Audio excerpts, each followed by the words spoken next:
Good evening, ladies and gentlemen, and thank you for standing by. This is Neerav, the moderator for your call today. Welcome to the post-results conference call of AIA Engineering Limited. We have with us today the management team of AIA Engineering Limited. At this moment, all participants are in listen-only mode. Later, we will conduct a question and answer session. At that time, if you have a question, please press star and 1. Should you need assistance during this conference call, please signal an operator by pressing star then 0 on your touchtone phone. Please note that this conference is being recorded. I would now like to turn the conference over to the AIA Engineering Management Team. Please go ahead, sir. Good afternoon, good evening to everyone. This is Kunal, and we also have Sanjay Bhai here on the call with us. It's not been long since we last interacted for the fourth quarter numbers, and we hope we will make a quick wrap up on numbers and get into Q&A for this call. We don't have a lot of updates, but nevertheless we'll be happy to answer those. We've done 74,000 tons of sales, and I think it's after many years we've broken the number barrier of 70,000 in the first quarter. We generally were between 62 and 65, 67,000. So 74,000 tons and roughly equivalent production for this quarter, which translated to about 1,220 crores of product sales, EBITDA of 402 crores, and profit after tax of 272 crores. They are materially higher than first quarter last year and mostly comparable with the fourth quarter of last year.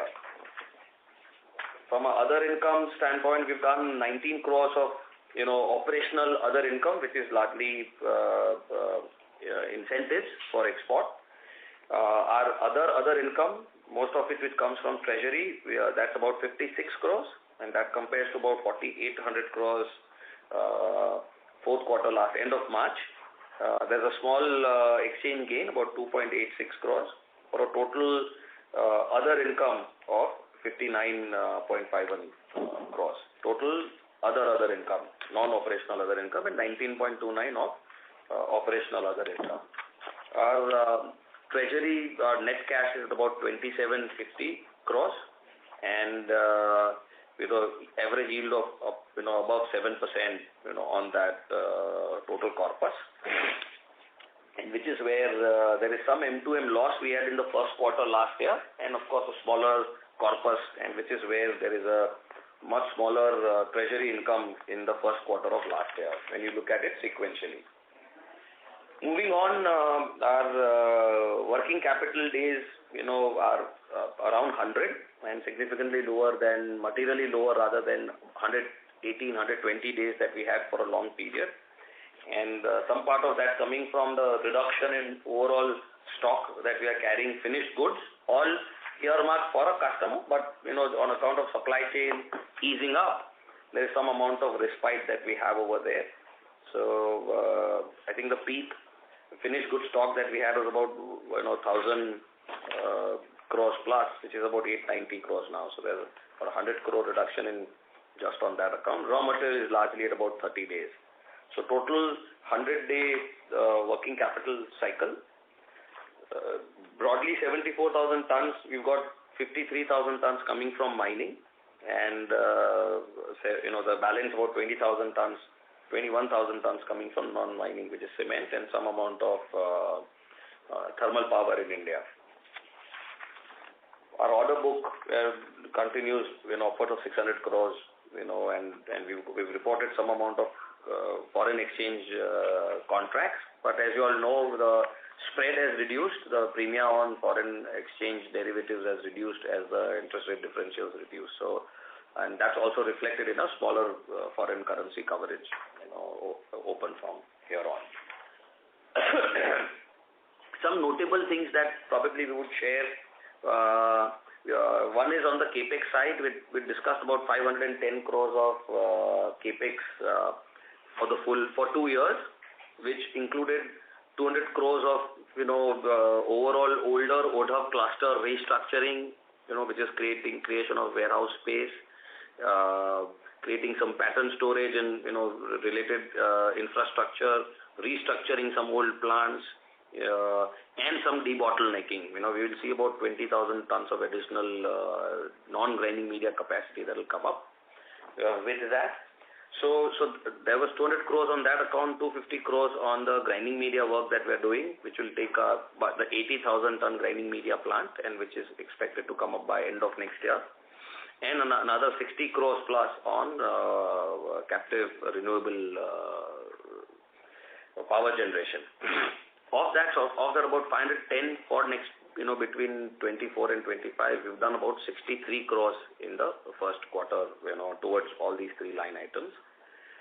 There was an announcement yesterday about Peru. We formed a subsidiary in Peru, and the way that country works, and in line with our work that we're doing in Latin America, the lawyer there, a law firm created that entity, and then had to transfer it to us. That's how the entities get created there, it looks like. And so it was termed as an acquisition, but it was only basically creating a fully owned subsidiary in Peru. Just to clarify the announcement that was done yesterday. We also have a sunset review for the duties that are there in Brazil, which are currently at 11.8%. And the outcome of that process will be known by end of March. So we'll continue to work on that and doing our bit, working with the authorities in Brazil on that. Another thing is for mining liners, we've done about 9,000 tons of mill liners this quarter. And from what we did about 25,000 tons last year, full year, and we hope to do about between 30 and 35,000 tons this year. So that's on track, and about 4,000 tons of that coming from the new plant, so which is all getting settled very well. Our captive generation now stands at 64 megawatts, and because of the 38 megawatts. 38, Our total installed capacity is at 64 megawatts, and our captive is 38. But as you know, it has a lower PLF, generation. So about 22% of our total power came from our own captive renewable sources. We are happy about that. And lastly, you will see a little higher tax provision for this quarter, but that's the sum total of, we've got all these subsidiaries outside India, within India, and then that's a point in time. I think for the full year, our tax will continue at about 23%, but this is just a point in time profit as is, and once the transfer pricing adjustments, etc. are done, which are all year-end activity, our tax will be at 23%.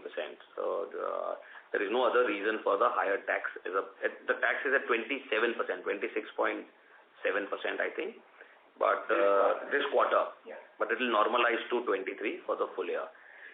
From a market standpoint, I think absolutely the commentary remains what it was for the fourth quarter. We continue to remain focused on the mining sector.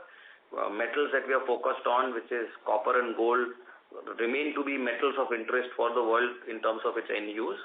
And to that extent, there is a lot of interesting conversations that we are able to do on account of the solutions that we provide to our customers, which we've discussed extensively, on our calls, and that allows us this excitement that, there's this whole conversion story as far as moving from forged to chrome is concerned, and the whole mill lining opportunity in terms of delivering improved throughputs, lower power consumption for the customers. So I think for the full year, we did about 292,000 tons. We hope to add about 30,000 tons on that this year, including the mill liners.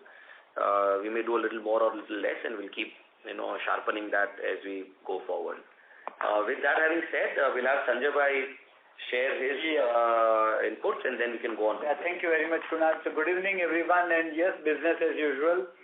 All the basic parameters remain the same. We have done reasonably well in Q1. Bottom line appears to be, the operating margin after adjusting the treasury income is at about 28%. It is including the other operating income. But as we always say, it is a function of product mix. It's a function of lot of factors that come in play, the pass-throughs, the reducing freight costs impact, and all that.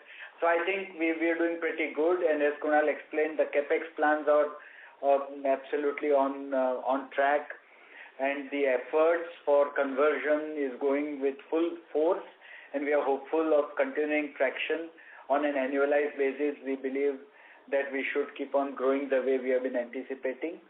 I think with this, Kunal, let's open the house for Q&A. Moderator, you may open the house for Q&A.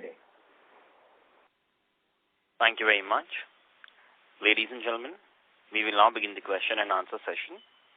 If you have a question, please press star and 1 on your touchtone telephone and await your turn to ask a question when guided by the facilitator. If your question has been answered before your turn and you wish to withdraw your question, you are requested to press star and 2. Ladies and gentlemen, please use handsets while asking a question. We'll wait for a moment while the question queue assembles.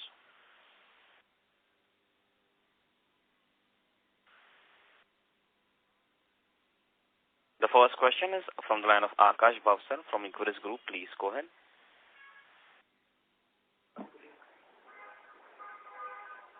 Please go ahead. Yeah, this is Ashutosh here. I think there's some issue. Yeah, Ashutosh, please. Yeah, hi, Kunal, Sanjay bhai. So, firstly, the overall volumes delivery looks good. On others volume, this quarter was a bit low. So is it like a quarterly phenomena or should normalize on a full year basis? It will normalize. Okay. And you mentioned 30,000 tons we plan to add this year. The same guidance as earlier. Yeah. Absolutely the same.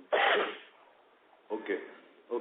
And there were, obviously tax rate is higher, as mentioned, it will normalize, but there is some line item saying that there is 8.3 crores provision related to some withholding taxes recoverable in overseas jurisdiction. What is that exactly? That is the reason why, it's very typical to one of our subsidiaries. Kunal will explain. So there is, we're doing work, outside at one of the countries that we operate in. There is, like you have TDS in India. Okay. When you pay outside, you have to do a tax deduction in source, and then, there's a recovery adjustment of tax. In that, we are facing some sort of issues in terms of recovering that. So as a cautious, prudent method, we have written that off while we make efforts to recover that. Going forward, we have claimed an exemption over there. So this is just a one-time old issue that continued. Okay, got it.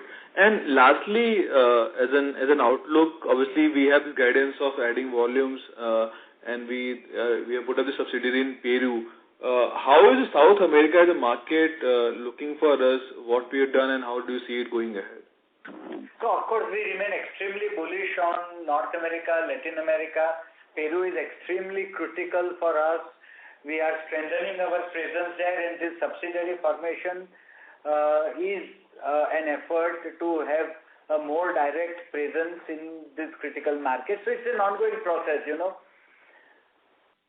it's a part of our overall strategy. Nothing specific to report on. Yeah. Like, we have more than 15, 16 subsidiaries in all critical markets. We need a POP, point of presence there, and that is what the subsidiary would do. But, are we getting good traction in Latin America as such? I mean, because that's a big market for copper and gold as well. So are we getting good traction orders from there in that market? I think specific to report. We are working very hard in those markets, and of course our endeavor is to fructify a lot of conversions. I think we are working very hard. Let's wait and see. That's all I can say at this point in time. And you mentioned 9,000 mill liner volume in this quarter. 4,000 was produced on the new plant. Is that correct? 4,000 the new plant. Yeah. Yes. Correct. Okay. I think that would be all from us. Yeah. Thank you. Next question is from the line of Garvit Goyal from Anvest Analytics. Please go ahead. Yes, Mr. Goyal. Garvit, may I request you to unmute your line and go ahead with your question, please?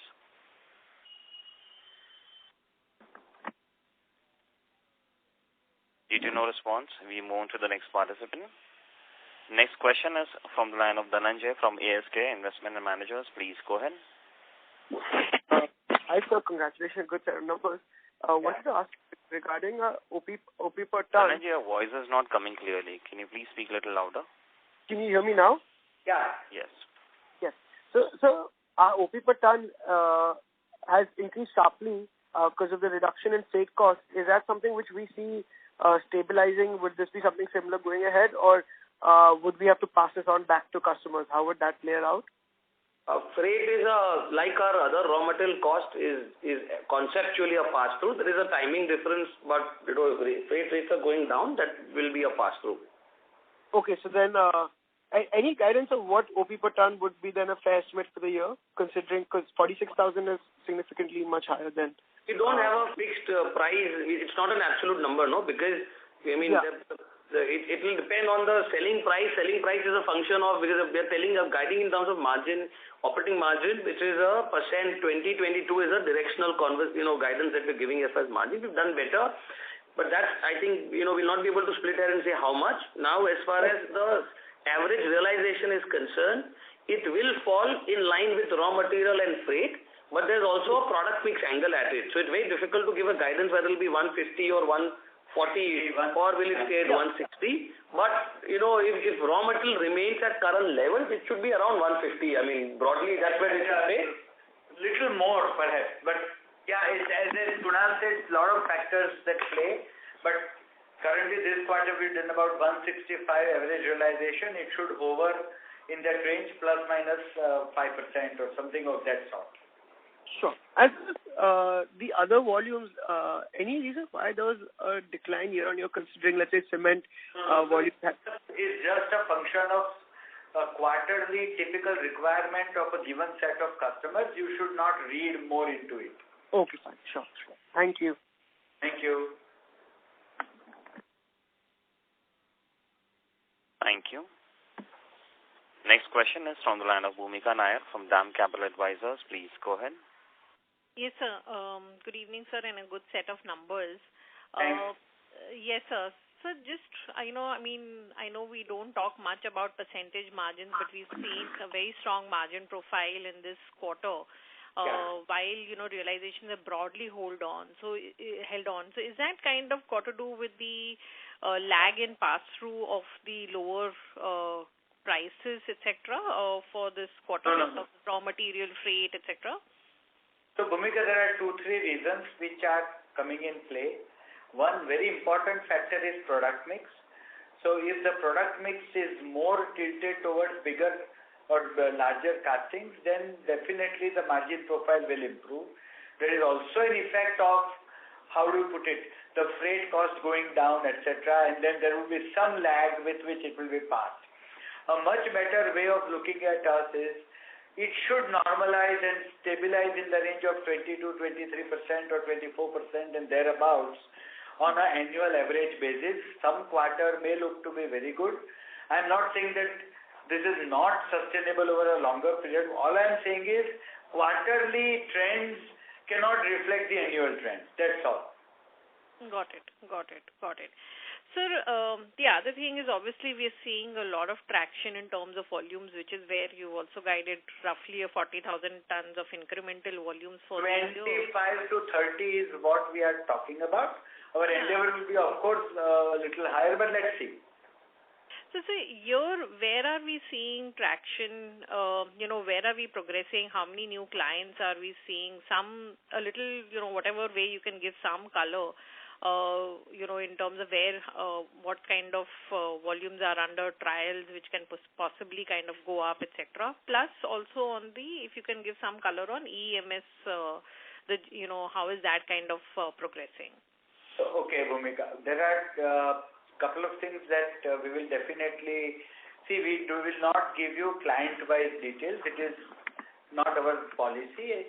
However, having said that, there are several new mining locations, at least 30-40 new mining locations which are under trial stage. Obviously, when we are talking about this, it is meaning that there would be different stages of progression at different mines. Some of them are at a fairly advanced stage, I would say. Some of them are at the initial stage, but based on all that and based on the indications available, we are fairly confident that this 25,000-30,000 tons should be forthcoming. There cannot be a timetable to it, given the typical process with which the conversions happen. Having said that, I think we are fairly confident that this should happen and this should be on a sustainable basis. This is point number one. Now, what was your second question you said? Sir, on EMS. Okay. So as we said, there are multiple approaches. One, the EMS, that is the typical patented mill lining design with which we are working is one of them. And the DP, EMS, everything collectively works. It is not just one particular factor. And moreover, Bhumika, idea was to talk about what's the solution. I mean, trying to get into how many tonnages towards each solution is, I don't think it's beyond the point relevant. Idea is to sell castings, right? The idea is to sell a product. And that was only to demonstrate that there is a design intervention, there is an alloy intervention ultimately leading to a disproportionate outcome for the customer. Understood. It's very much. Got it, sir. Thanks a lot and wish you all the best. Thank you. Thank you. Next question is from the line of Ashwani Sharma from ICICI Securities. Please go ahead. Yes. Ashwani Sharma, may I request you to unmute your line, please? Hello, can you hear me? Yes. Yeah, please. We can hear you. Yeah, thanks for the opportunity. So my question is again on the margin. So if you look at this quarter, 28%, in the previous calls also we have been kind of guiding that, there's some reversal will happen.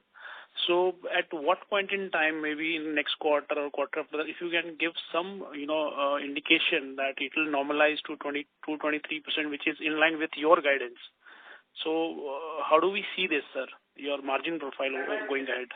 There are couple of clarifications I would want to give. We have been saying that a minimum sustainable margin for our kind of business is in the range of 22 to 24% pure operating margin.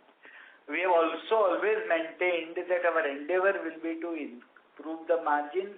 Having said that, our focus currently is on conversions and market share gains, where we would have to definitely also consider that we will have to price the products for every new entry that I get, the product will be priced competitively. So the point here is that I am saying this is definitely a sort of a base margin based on which our endeavor we are working, and some quarters we have done well. Just for your understanding, Q3 of FY23 was very good, exceptionally good. Again, Q4, because of the transition effect, was normalized a little bit. Q1 is very good, again, where there are factors like reducing freight costs, reducing raw material costs, or maintaining raw material costs at a steady level, and improving the product mix in favor of certain larger castings, which has changed the profile of Q1. I made it very clear this should not again be regarded as sustainable. So in Q2, you may again find us coming to 25%. We don't guide on a quarterly basis. We only give a minimum base level margin guidance so that investors are clear that this is how the company operates. Now, if I've done better in a particular quarter, we are cautiously making a statement that this should not be extrapolated to mean the margin for all the 4 quarters. That's all. Okay. Thanks for the reward, sir. So secondly, on the Brazil thing, you touched upon Brazil thing in your initial remarks. If you can, put more some light on this.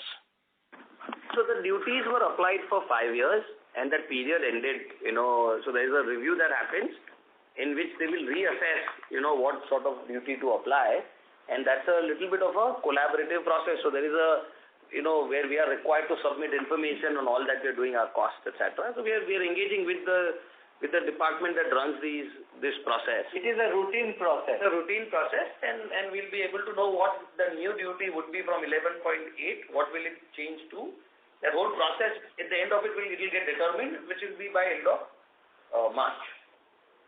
So what is the current volume that we are doing to Brazil? We'll do about, for the full year, about 8,000 tons. 8 to 10,000 tons. Okay, sir. Thanks for the answers. Those were my questions. Thanks. Thank you. Next question is from line of Atul Bole from DSP Mutual Fund. Please go ahead. Hello. Sir, just one question. In sectors like chemicals or cables, etc., we are hearing commentary of clients going for destocking because supply chains are normalizing and they would have stocked the inventory because of the earlier disturbances. So are you seeing such kind of sort of concerns? No. Nothing of that sort. Our business is very different, I think. Okay. Yeah. So because of B2B angle, there are no stocking related issues? We are a long-term solution provider. Our growth is primarily focused on a conversion opportunity where the penetration in mining of our kind of high chrome solutions are significantly lower in the range of 20-25% of the total demand, rest being met by conventional forged products, where our entire endeavor is to convert the customer or the mines to our solutions, where the question of stocking or destocking will not come. Once we are onboarded, it becomes a very long-term engagement, and we get our indications about annual requirements, and we maintain inventories in warehouses across the globe to make sure that the customer's requirement is met. Now, if there is for example, if the client or the mine is already having earlier stocks of conventional products, they will first wait to exhaust them, give us initially lower orders, and then gradually increase. So, but our whole angle is very different. Okay, sir. Thank you. Very helpful. Thank you. Thanks. Thank you. Participants, you may press star and 1 to ask a question.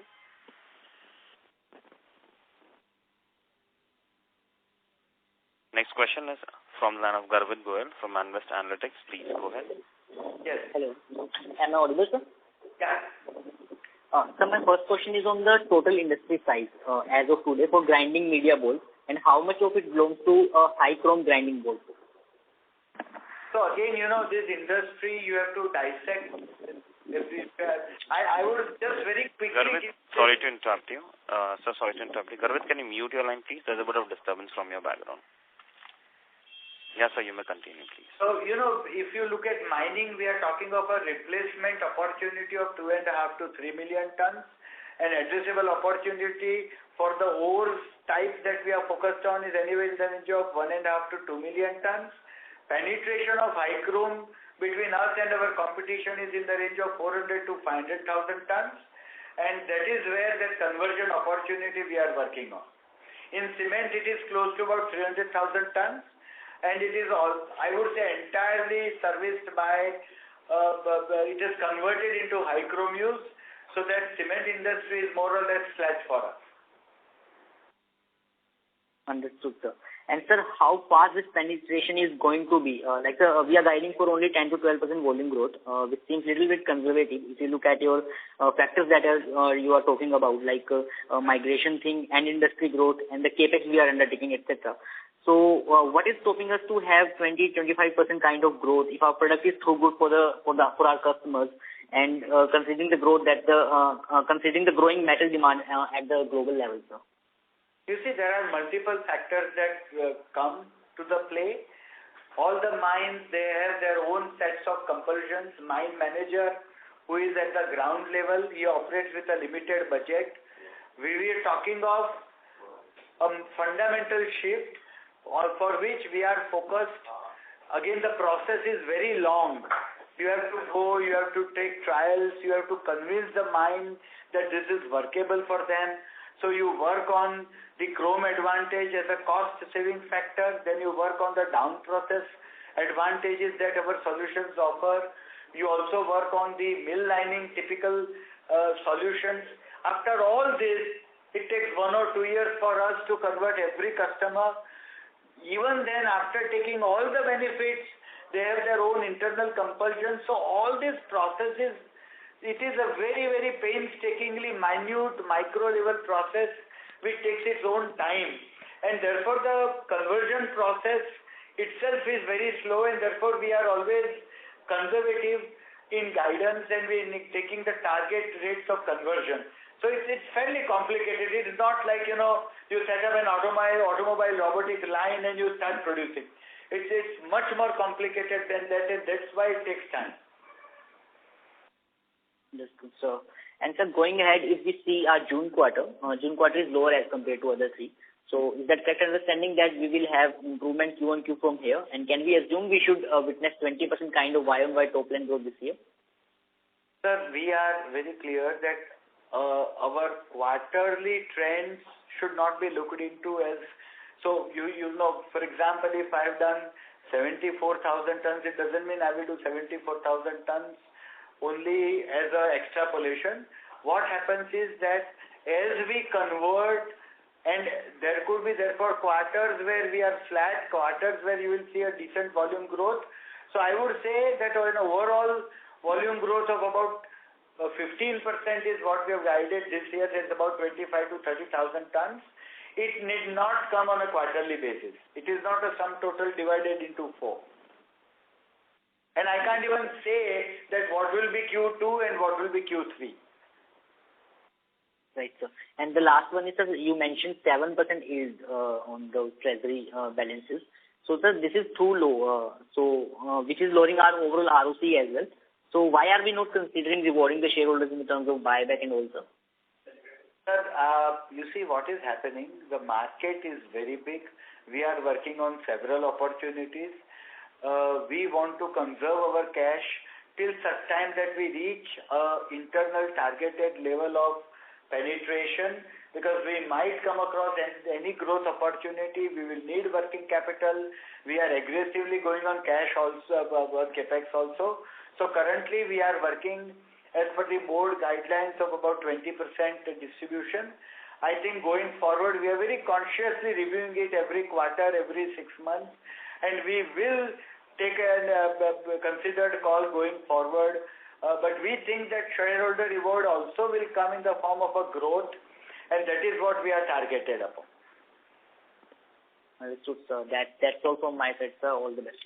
Thank you, sir. Thank you very much. Next question is from Amar Kedia from Ambit Capital. Please go ahead. Yeah, hi Kunal. Hi Sanjay bhai. Congratulations congratulations on a good set of numbers. Thank you. So my question is relating to one of the comments that you had made, I believe, a couple of quarters ago, that freight costs at that point of time were elevated, and you had mentioned that if the freight costs come down, then you will be a little more competitive for the Latin American market. Now that freight costs have more or less normalized, are you witnessing incremental traction for the Latin American markets, or we still have some time to see that? I think Latin America freight was a big issue. So we lost time because of travel. We did a lot of work before COVID. We almost lost a year and a half for COVID. Shipping rates were high. They're now back into the market, right? So I think for the last 2 quarters we've been talking about it. I think shipping has become like your utility in terms of predictable, expected, and working business as usual, right? So I think those converse, but it will not be, everything okay, and, it starts, there is effort and a journey and a period linked to that. We'll be happy to share updates as they come along. Nothing specific to report at this time. Okay. So, should I, and my understanding of what you said is that, the competitive scenario is now better, but it will still take some effort and time for that to yield results. Is that the correct understanding? Yeah. And which is why we are giving a volume guidance. So it takes into factor of that, right? We can't isolate one part of our business and, keep waiting for that to grow. That is not the only lever that we have for growth, right? So there will be other parts of the business that will also grow, and which is where that forms part over this 30,000 ton guidance that we are sharing for the full year. Sure. And the second question is, would it be possible to share what was the realized ferrochrome prices for the quarter gone by, as well as what are the prices today? I think it's about more or less previous quarter to this quarter, a few percentage points lower, but not very marginal, materially different. It's fairly stable right now. Okay, somewhere around 115 rupees a kg or so? Exactly. It's varying in that range. There are 3-4 grades. So you can't segregate, but averagely is a benchmark. It's in that same range still. Yeah. Sure. All right. That's all from me. Thank you. Thank you. Next question is from the line of Devanshu Sampat from Yes Securities. Please go ahead. Yes, please. Yeah. Hello, sir. Good evening. Just one question. Just wanted to understand the frequency of negotiation that we have with clients. Sir, it's a very detailed, engaging process. So we have a front-end team of 60-65 people across the globe who would go and open up the doors along with the assistance of the local people. Then there will be a pitch. Then there are our technical guys, back-end, front-end, they will work together to design a solution, to design a wear part with a particular metallurgy. Given the requirement, given the typical mining equipments or the typical mining or cement, we'll talk more of mining only. So typical mining operating conditions. Then there would be trials, there would be results which are evaluated, there would be further trials, further validations, till a final solution is reached. So a lot of this work happens at the mine end itself. A lot of it also happens at our back-end operations. So it goes as a synchronized way. Typically, it might take anywhere between at least a year to year and a half for us to reach the stage where we can confidently and convincingly tell the client that this is the final solution, which is also equally acceptable to the client. Then it goes into the pricing negotiation. Then it goes into contracts. Contracts are typically long-term, but all this takes a lot of time. It's a very engaging, continuously engaging process.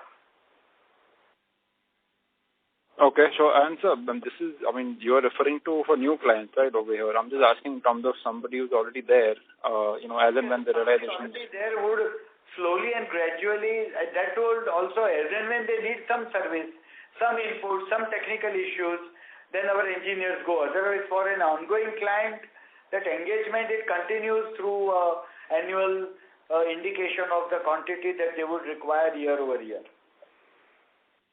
Okay. So, is there a particular time the year this happens, or it depends on each client to client, right? It depends on the client to client, and these are very typically continuous. It's not so cyclical. Once you are onboarded, it is more or less continuous, matching with his own mining production. Okay. So just to get a sense, would it be fair to assume that probably the new negotiations that are happening would be somewhere close to 5-7% lower realizations that you mentioned versus what is there in 1Q? Again, it's very, very difficult to give a percentage statement because some of the mines we approach on a DP related benefit or the down process related benefit. Some of the mines, many mines we approach on the mining liner advantage that we bring in form of reduced power consumption costs at the sag mill stage or improved throughput on an overall basis. So pricing is of course very important, but not always the first point of discussion. But yes, eventually when it comes to the final pricing negotiation, it is a very hard negotiation. Client wants much improved benefit at a cost which is matching with his budget, current budget. So that's always a trade-off. But again, it depends on product to product. If you are talking of grinding media, it's different. If you're talking of liners, it is different. So very difficult to make one statement. Got it, sir. Okay, that's it from my side. Thank you very much. Thank you. Next question is from the line of Amar Maurya from AlfAccurate Advisors. Please go ahead. Thanks a lot for the opportunity. Amar, you're not audible. Please speak. Yeah. Is it clear now? Better. Yeah. So, sir, you indicated that, this EBITDA per ton boost which we are getting is primarily led to the product mix change, largely more of a large casting kind of a product. So is it there, like, in total order book of around 650 crore, what would be the mix of this large casting order book? No, Amar. So let's make 2-3 things very clear. One, the participant asked or made a statement about EBITDA per ton, but we are very clear, and what Kunal replied and what we always say, that internally we don't track on EBITDA per ton for the very simple reason that I don't work with a standard product. There is a very wide variety of products. There is a wide disparity of pricing. Some products are high volume, therefore relatively lower value. Some products are very high value but relatively lower volume. And that product mix changes quarter over quarter consistently, because we are servicing a very wide network of customers across 125 countries, and they don't have a standard type of requirement, correct? So a much better yardstick to track us is a percentage EBITDA or an operating profit margin that we can definitely aim as a base operating margin of 22 to 24%. We can do better year over year, quarter over quarter. It could be different as the product mix changes, the pass-through comes in play, the freight costs come in play. So many factors. Therefore, I think a much better way is not to look at EBITDA per ton, but to look at the percentage operating margin that we have generated or we can generate on a sustained basis.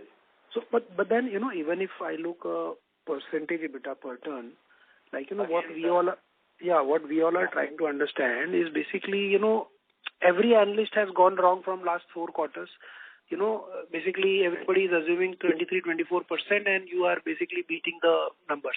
So that means there is something which we are understanding, probably we are not able to understand. So, I mean, what we are trying to understand is this, that, is this the momentum of high margin product mix is likely to sustain, because as you are indicating that now you are servicing to probably a larger size product, because normally in a larger size product your fixed cost reduces significantly, right? So Kunal here, let me understand the quandary, and which is where we've clarified that we are not, what you are saying is a quarterly guidance. AIA is not giving a quarterly guidance, first point. AIA is giving a directional conversation in terms of what is our business model will defend a 20 to 22% operating margin. There are periods we've done better for a variety of reasons which we try and keep explaining, right? But directional margin is going to be that. Now, if it is not for us to give that quarterly, that's not something that we've done for last many years, correct? Because there are variables we don't understand. Some continue for a longer period to go against the way we think about things. Some don't, right? So to that extent, we believe it's a futile exercise to try giving a quarterly guidance on margins. That's the first one. So when you're comparing of 25 to a 22 is a directional guidance, 25 is an actual quarterly performance. So there will be a delta. Quarter over quarter, it is not a better product mix that has generated the additional, it is one part of the better margin, yes. But there is also a lag, right? Costs have gone down. My selling price has to adjust. My selling price is a sum total of lots of customers, lots of products done with different formulae. Overall, there is a pass-through. Some is benchmarking the previous quarter. Some could be benchmarking the quarter before that. While that adjustment comes, this quarter margin has changed or costs have changed, right? So there is a lag process. Overall costs have gone down. My selling price will follow down on a lag basis. Okay. Right? We haven't said it does take 2 to 3, sometimes 4 quarters for all of it to get passed through. Directionally, it will get passed through, and which is where this 22% operating margin as a directional guidance comes along.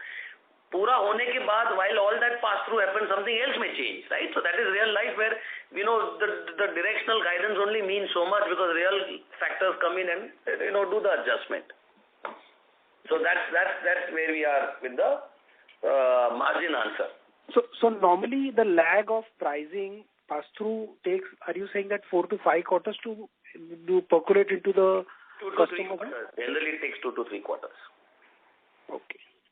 right? But the rate is also, the costs are also going down each quarter. At least the freight cost. Raw material went down, then went up, right? So to that extent, there is that now to split every order and every customer and then explain each of the difference is something that I don't think we'll be able to do, right? And that also demonstrates that, as we also maintain, we do have lot of avenues to improve the margin, but the current focus is on market share gain, and therefore we are conservatively giving a benchmark rate which we think we can deliver on a sustainable basis. That's all. Okay. Thank you, sir. Thank you. Thank you. Participants, you may press star and 1 to ask a question.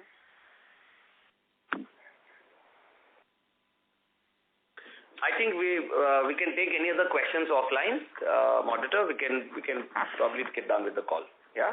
Sure, sir. Would you like to make any closing comments? Yes, thank you all, and as always, Sanjay and I remain available offline for any questions. Thank you. Have a good evening. Thank you. Thank you very much. Ladies and gentlemen, this concludes your conference for today. We thank you for your participation and for using Chorus Call conferencing service. You may please disconnect your lines now.